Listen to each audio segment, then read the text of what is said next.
पूर्ण इंद्रियां अगर भगवान ने आपको दी है, हाथ पैर नयन श्रवण वाणी जिह्वा, ये सारी जो इंद्रियां हैं मनुष्य की, अगर ये आपको भगवान ने पूर्ण दी है तो आप समझ लेना कि मानव की देह जो हजारों पुण्य के घड़े प्राप्त करने के बाद जो शरीर मिला है, उस शरीर में भी लाखों पुण्य के घड़े फोड़ने के बाद जो शरीर में इंद्रियां पूर्ण मिली हैं, ये शरीर पूर्ण मिला।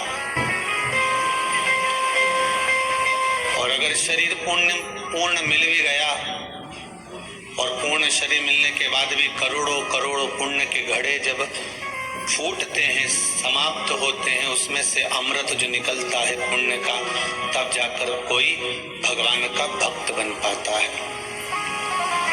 मालूम पड़ता है कि अमृत फीका है इस शिव महापुराण के आगे। अमृत फीका है, अमृत की कोई परिभाषा नहीं। अमृत केवल अमरता। तो दुनिया के लोग कहेंगे इतनी उत्साह से गई थी, इतने प्रबलता से गई थी, और उनके दरवाजे पर कुबेरेश्वर धाम में कालों के काल महाकाल के द्वार पर इतने भाव से तो गई थी, फिर क्यों ना बाबा ने कृपा कर दी, क्यों ना करुणा कर दी?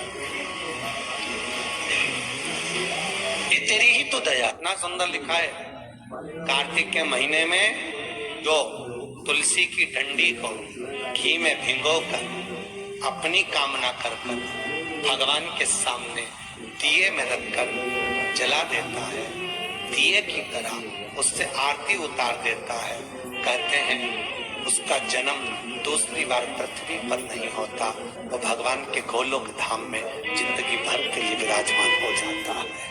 जिंदगी भर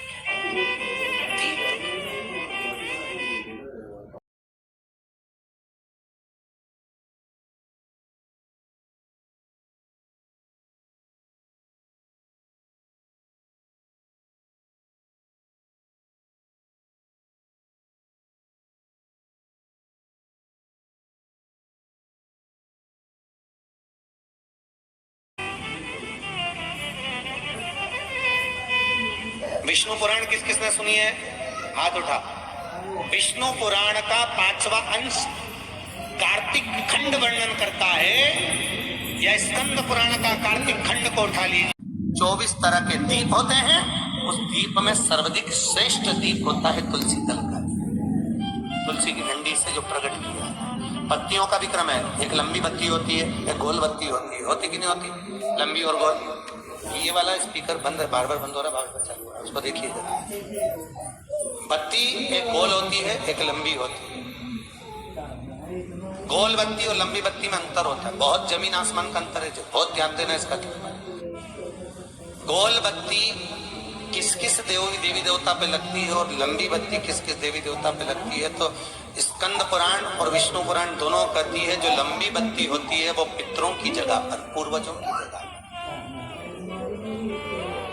पूर्वजों की जगह पर, बड़ के पेड़ के नीचे, पीपल के पेड़ के नीचे लंबी बत्ती का प्रमाण।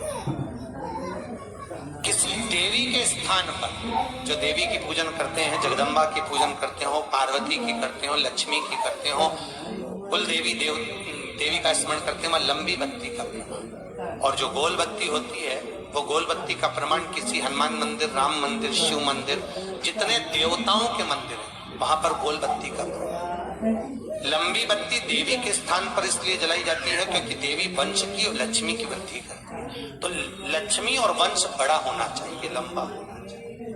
और देवता के सामने गोल बत्ती इसलिए लगाई जाती है कि हमारा मन, ये चित्त, ये वृत्ति आपके चरणों में टिकी रहे और एक दिन हम भी वैकुंठ का वास करें, इसलिए गोल बत्ती लगी। एक सहस्त्र बत्ती होती है, करें दर्शन कभी, यहाँ पे माताएं बैठ बैठ के बनाती रहती है 100 बत्ती, 108 बत्ती, 108 बत्ती बनाकर भगवान के सामने। उसका क्या प्रमाण है?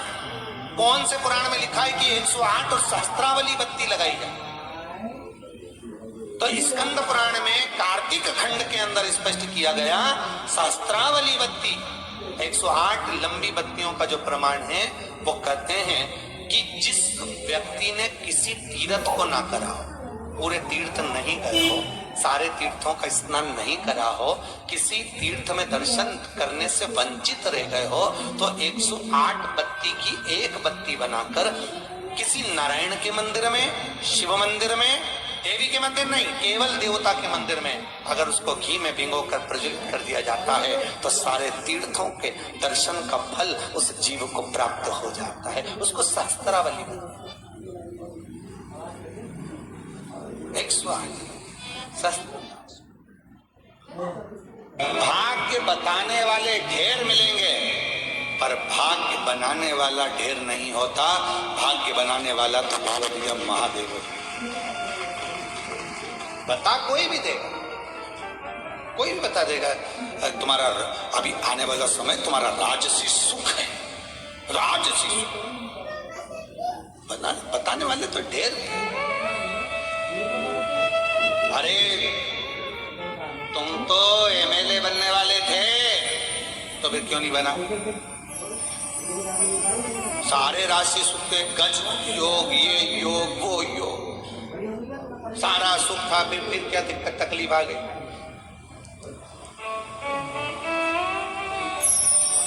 राहु घुस गया, राहु प्रवेश, ये प्रवेश कर गया, किसी ने कुछ कर दिया, कुछ धर दिया, ये सब चलता। भाग्य बताने वाले ढेर मिलेंगे, पर भाग्य बनाने वाला कोई नहीं होगा, कोई नहीं होगा। भाग्य किसको बनाना है? आपको खुद मेहनत कर कर, परिश्रम कर कर, संघर्ष कर कर और शिव जी पर विश्वास कर कर आपको खुद बनाना। जब खुद मेहनत ही ना करोगे, दुकान पर ही ना जाओगे, नौकरी ना करोगे, सर्विस ना करोगे, व्यापार व्यवसाय ना करोगे, तो कौन देगा महाराज? किसकी सामने?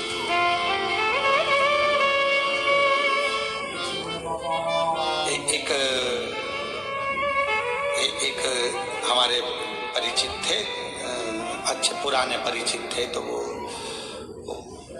उनकी जो घर में ज्यादा तो नहीं था, जमीन थी 4-5 एकड़, 2-4 भैंस थी और खेती बाड़ी यही काम करते थे। पंडित जी थे, शांत हो गए और हम उनके यहाँ बैठने के लिए गए, तो उनके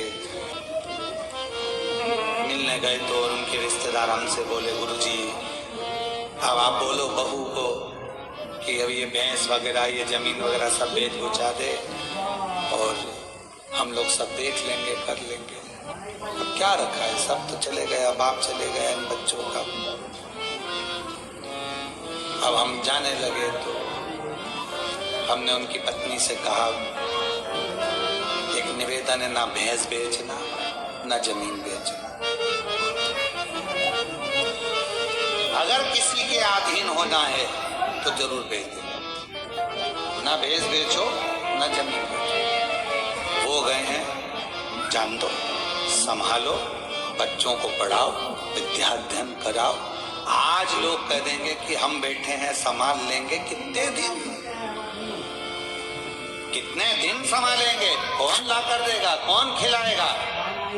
किसी की सामर्थ्यता नहीं है कि बहुत दिन संभाल ले, अपने को खुद करना पड़ेगा। अब तुम्हें तुम्हारे पति का भी फर्ज अदा करना है और पत्नी का भी फर्ज अदा करना है, और तुम्हें आगे बढ़ना है, रोना नहीं।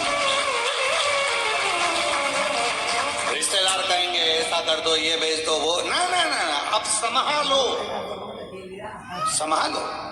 आप अकेले नहीं हो, आपके साथ में दूसरा बल भी है।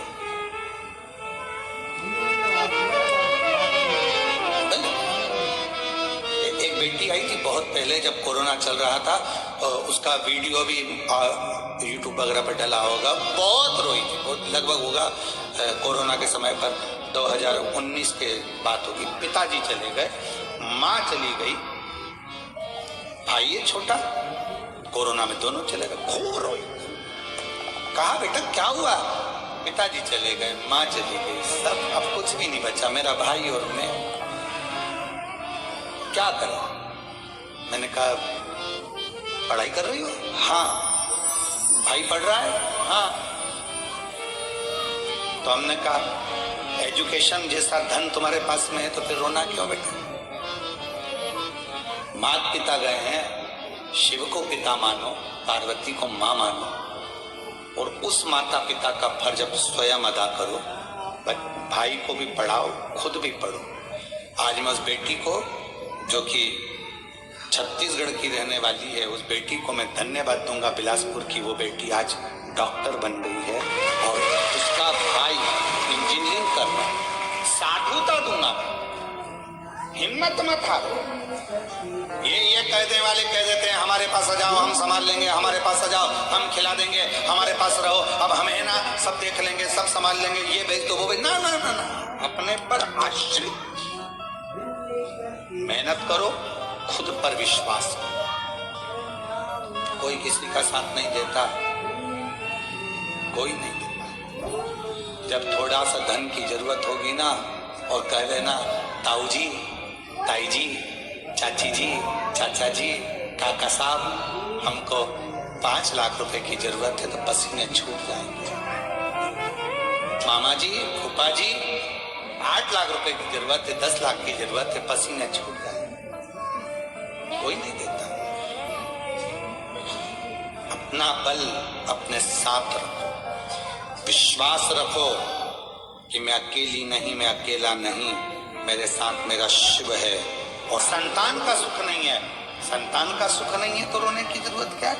होगा। तूने शिव जी की आराधना करी है? नहीं। शंकर की साधना करी है? नहीं। कभी पार्थिव लिंग का पूजन करा है? नहीं। व्यक्ति वही रोता है जो कभी शंकर के मंदिर में एक लोटा जल नहीं चढ़ा सका, कभी पार्थिव का पूजन नहीं कर सका, कभी पार्थिव लिंग नहीं बनाया, कभी शिव की आराधना नहीं करी, कभी विश्वास रखकर शिव महापुराण की कथा नहीं सुनी। एक बार शिव महापुराण की कथा को अगर किसी ने दिल लगाकर सुन लिया तो उसका दिल दिल नहीं रहता, शंकर का शिवालय हो जाता, मंदिर बन गया, घर शिव का, उसके अंदर शिव बैठ गए, तो भीतर शंकर बैठा। क्यों रो रहे? कभी तुमने पूजन करी? नहीं। आराधना करी? नहीं। साधना करी? नहीं, कभी नहीं। जाओ एक लोटा जल चढ़ाओ। गौतम बाबा ने कहा पार्थिव पूजन करो। पार्थिव पूजन जो मां अंजना ने करना चालू करी, शिव जी प्रसन्न हो गए। शिव जी प्रसन्न, कहा जाओ पार्वती अंजना जी से जाकर पूछो कि उनको क्या चाहिए। अंजना जी से पूछा क्या चाहिए, तो के पुत्र चाहिए। कैसा? तो कहा जिसकी पूजन कर रही हूं वैसा। पार्वती जी जाकर बोल दी तुम्हें ही मांग रही है बेटे के रूप।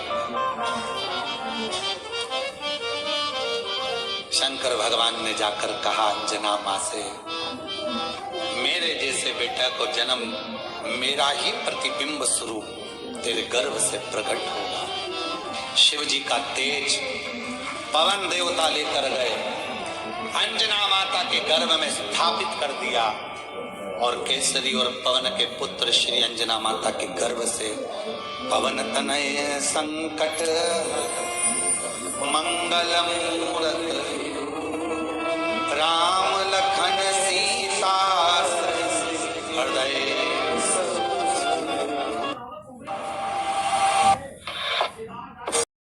अंजना जी से पूछा क्या चाहिए, तो के पुत्र चाहिए। कैसा? तो क्या जिसकी पूजन कर। विश्वास रखो कि मैं अकेली नहीं, मैं अकेला नहीं, मेरे साथ मेरा शिव है। और संतान का सुख नहीं है, संतान का सुख नहीं है तो रोने की जरूरत क्या है? होगा। तूने शिव जी की आराधना करी है? नहीं। शंकर की साधना करी है? नहीं। कभी पार्थिव लिंग का पूजन करा है? नहीं। व्यक्ति वही रोता है जो कभी शंकर के मंदिर में एक लोटा जल नहीं चढ़ा सका, कभी पार्थिव का पूजन नहीं कर सका, कभी पार्थिव लिंग नहीं बनाया, कभी शिव की आराधना नहीं करी, कभी विश्वास रखकर शिव महापुराण की कथा नहीं सुनी। एक बार शिव महापुराण की कथा को अगर किसी ने दिल लगाकर सुन लिया तो उसका दिल दिल नहीं रहता, शंकर का शिवालय हो जाता, मंदिर बन गया, घर शिव का, उसके अंदर शिव बैठ गए। भीतर शंकर बैठा, क्यों रो रहे थे? कभी तुमने पूजन करी? नहीं। आराधना करी? नहीं। साधना करी? नहीं, कभी नहीं। श्री शिवाय नमस्तुभ्यम। दोस्तों कैसे आप सब? आई होप आप सब अपने घर पे बहुत ही अच्छे होंगे। तो जैसा कि आपने यहाँ पे प्रदीप मिश्रा जी को सुना है, बहुत ही अच्छी व्याख्यान की उन्होंने रामायण की, और उन्होंने बताया है कि एक जो आस्तिक होता है, एक जो शिव जी को पूजने वाला होता है, वो बहुत ही मतलब दयालु होता है, इंसान होता है, और उसकी मनोकामना सभी पूरी करते हैं। जो शिव जी को पूजता है, उनकी आराधना करता है, मंदिर जाता है, शिवलिंग पर जल चढ़ाता है, पार्थिव शिवलिंग का निर्माण करता है, उससे बेहतर इंसान कोई नहीं हो सकता। तो प्रदीप मिश्रा जी अनेकों उपाय यहाँ पे बताते रहते हैं, और सभी शिव पुराण के उपाय होते हैं। तो आप जो भी ये वीडियो देख रहे हैं, तो शिव पुराण के उपाय ज़रूर करें, अपने जीवन को सार्थक बनाएं। और